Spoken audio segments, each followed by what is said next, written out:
Hello guys, welcome to my channel. कशा आहात everyone? I hope छान मजेत असेल तुम्ही. चला तर सुरू करूया व्हिडिओला.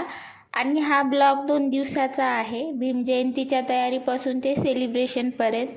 सो ब्लॉग शेवटपर्यंत बघा.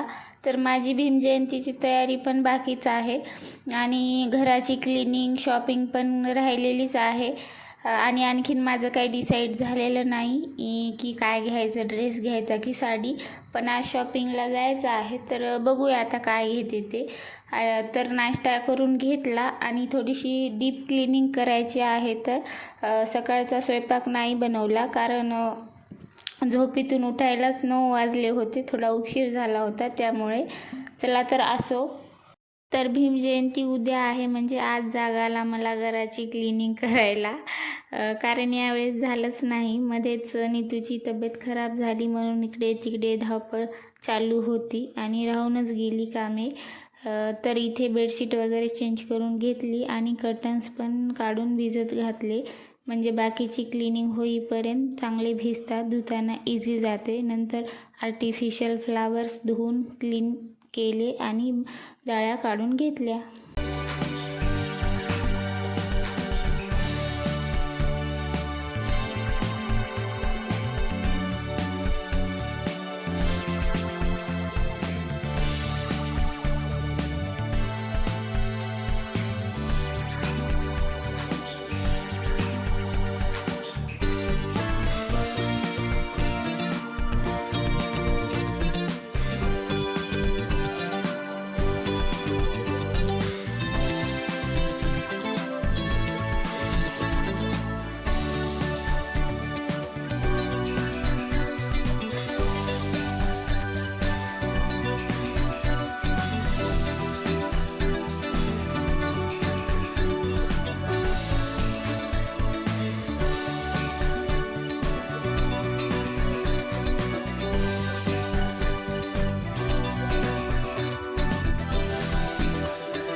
डाळी साफ करून घेतल्या, बेसन पीठ वगैरे चाळून ठेवलं आणि सगळ्यात आधी हे किचनमधले रॅक खूप घाण झाले होते, हे क्लीन करून घेतलं.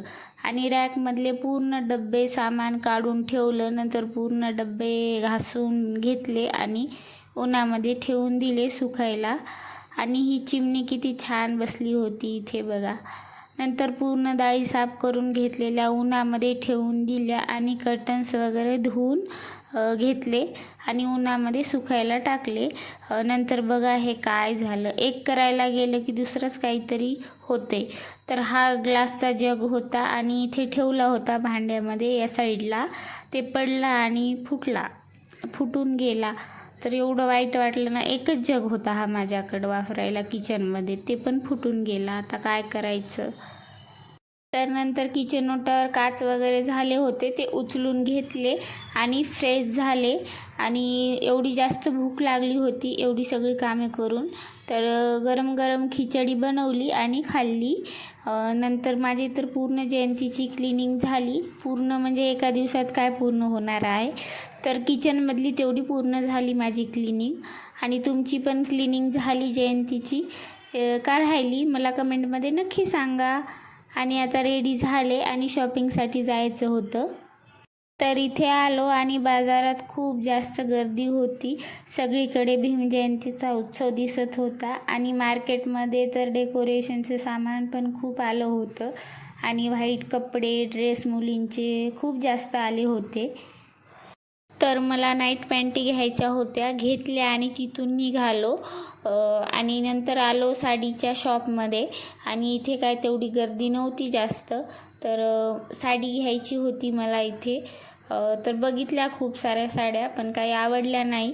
नंतर दुसऱ्या शॉपमध्ये गेलो, तिथे पण बघितल्या खूप साऱ्या साड्या, पण ट्रेंडिंग साडी एक पण तिथे नव्हती.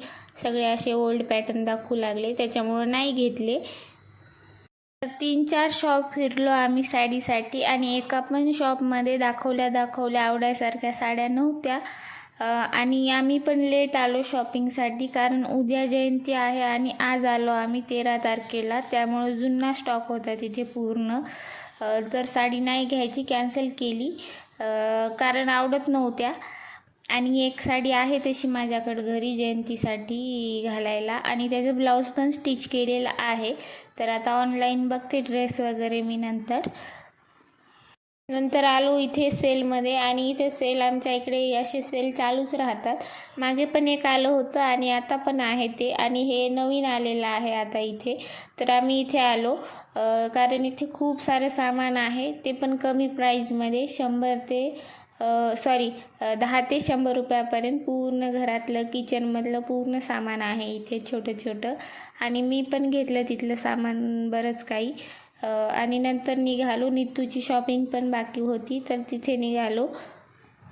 इथे आलो नीतूच्या शॉपिंगसाठी आणि पूर्ण दुकान इथे भरलेलं होतं. बॉईज पूर्ण बॉईज होते या शॉपमध्ये. आणि लेडीजला तर जागाच नव्हते कुठं थांबण्यासाठी. तरी पण मी एका साईडला थांबले आणि नीतूला कपडे चॉईस करण्यामध्ये थोडीशी मदत केली. ही जीन्स घेतली होती त्यांनी, छान फिटिंगला वगैरे बसली, ती लवकरच भेटली. आणि नंतर शर्ट बघितले त्यांनी, 2 शर्ट घेतले आणि तिथून निघालो. आणि त्यांनी खूप लवकर कपडे घेतले. नंतर आलो घरी आणि 9 वाजले होते यायला. तर घरी आलो, डिनर वगैरे बनवला, जेवण वगैरे झाले आणि नंतर पेंडिंग कामे करायला घेतली. कारण आता ही ठेवली ना अशीच तर उद्या मग होतच नाही, त्यामुळं आताच करावं म्हटले. किती कंटाळा आला तरी, आणि खूप जास्त कंटाळा आला होता फिरून. डब्यामध्ये डाळी वगैरे भरून घेतल्या आणि सगळं सामान व्यवस्थित अरेंज केलं. आणि हे खालचा एक रॅक राहिला होता, आता ते नंतर करते. खूप बारीक सामान होतं तिथे. आणि नंतर मेहंदी काढायला बसले. एक हात रंगवला आणि दुसऱ्या हातावर नीतूनं थोडीशी मदत केली, कारण मला ते लावायला येत नव्हतं आणि पूर्ण मेहंदी नाही काढली मी, अशी सिंपलच काढली. आणि हा दुसरा दिवस, 14 एप्रिलचा दिवस. Good morning everyone. मग मी घरासमोर सुंदर रांगोळी काढायला घेतली. रंग भरताना खूप छान वाटत होतं. अशा छोट्या गोष्टीमुळे सणाचा आनंद अजून वाढतो. आणि हळूहळू रांगोळी काढून घेतली, थोडीशी हाताने, थोडीशी छाप्याने.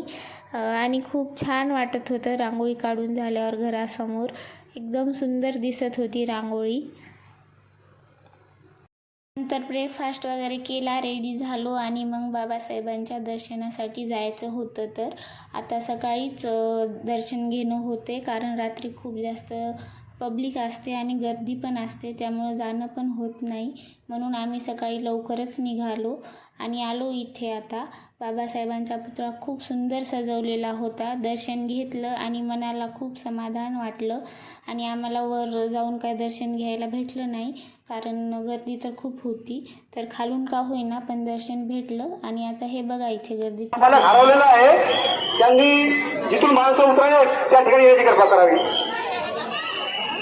तो बालक गेट नंबर 2 वर आहे, त्यांच्या माता पिता. मग घरी आलो आणि रात्रीची तयारी हळूहळू सुरू केली. सुरुवातीला हे दोघांनी पण फेस मास्क लावलं आणि त्यांनी लावत नव्हते नीतू, तरी पण मी त्यांना लावलं. आणि ही आहे माझी साडी. थोडी घाई गडबड चालू होती आमची, तरी पण रेडी झालो. आणि हा आहे आमचा फायनल लुक जयंतीसाठी. आणि आज आम्ही दोघांनी पण ट्विनिंग केली, मॅच घातले. तुम्हाला कसा वाटला आमचा लुक कमेंटमध्ये नक्की सांगा. चला तर तुम्ही पण बघा आता आमच्यासोबत आमच्या शहरातली भीम जयंती कशी होती ते. आणि आता फक्त बाहेर पडायचं बाकी होतं. फुल एक्साइटमेंट पण होती. तर आलो इथे आता आणि इथे छान सजवलेलं पण होतं. आणि सगळीकडे इतकं सुंदर सजवलेलं होतं की पाहूनच मन छान खुश झालं. लाईट, डेकोरेशन आणि भीम जयंतीचा माहोल सगळं खूप भारी वाटत होतं. खरंच संपूर्ण शहर उत्साहात रंगून गेल्यासारखं छान वाटत होतं. तर गाड्या साईडला लावल्या आणि मस्त पायी निघालो मिरवणूकमध्ये.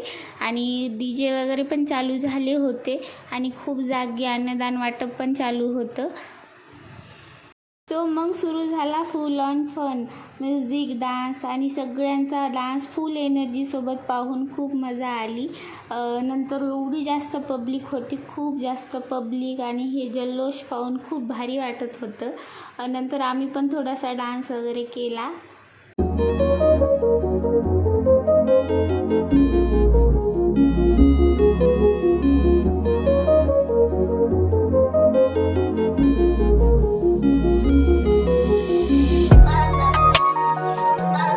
आणि हे डेकोरेशन बघा किती सुंदर केलं आहे. तर अशा प्रकारे आमच्याकडची जयंती छान झाली, खूप मज्जा पण आली.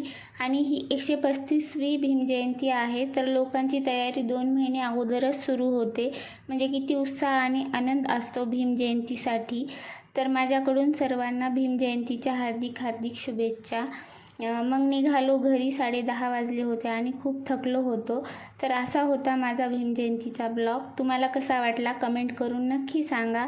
लाईक करा, शेअर करा आणि सबस्क्राईब करायला विसरू नका. बाय. भेटूया लवकरच पुढच्या ब्लॉगमध्ये.